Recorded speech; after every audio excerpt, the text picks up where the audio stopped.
I bought a house for $100 and found a fortune that wanted me gone. Sophia Langford was 34 when the walls of her new fixer-upper whispered a warning. She just pried open a hidden compartment during renovations and stared at stacks of cash totaling $3.2 million. Tucked beside the duffel bags was a single sealed note. One word: run. Good day, friends. Sophia here, thank you for joining me. Hit that subscribe button, drop a like if you're hooked already, and tell me in the comments which city you're tuning in from. I love knowing how far these stories reach. 2 years earlier, Sophia's world had collapsed in Pittsburgh. She and her best friend from college had built a thriving homestaging business.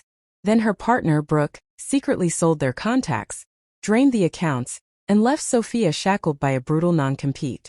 Penniless and humiliated, Sophia ignored her family's pleas to move back home, and instead scrolled late-night listings for tax-delinquent properties. The rundown Victorian at 227 Maple Ridge Lane in quiet Riverton, an hour outside Pittsburgh, came up for auction. Built in 1928, abandoned after its owner Harlan Graves passed away with no known relatives. Minimum bid: $100. Sophia was the only one brave or desperate enough to claim it. The house was a wreck. Sagging porch, overgrown lot, decades of neglect. But the structure was sound. She moved in with a sleeping bag and tools, determined to restore it herself and flip it for profit.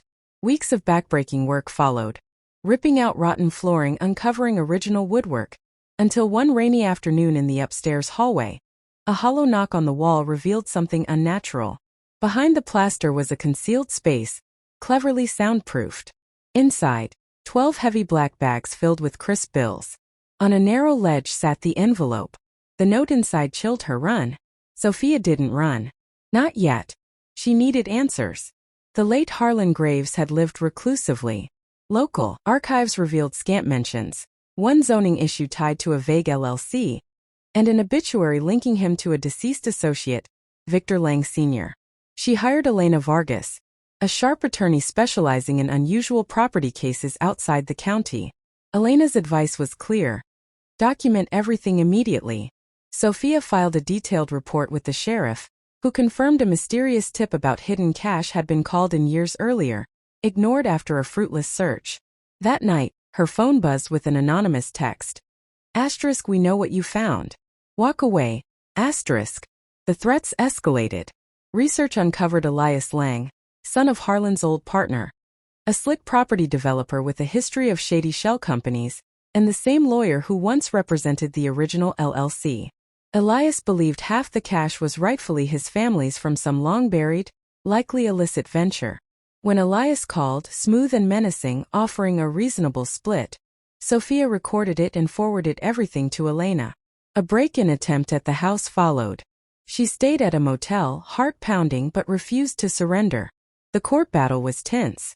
Elena secured an injunction freezing the funds. Evidence showed no valid claim Elias could pursue without exposing criminal ties. After months of legal wrangling, the judge ruled in Sophia's favor. The money belonged to the rightful owner of the house. Sophia paid off crushing debts, rebuilt her business on her terms, and created a small foundation helping women escape toxic partnerships.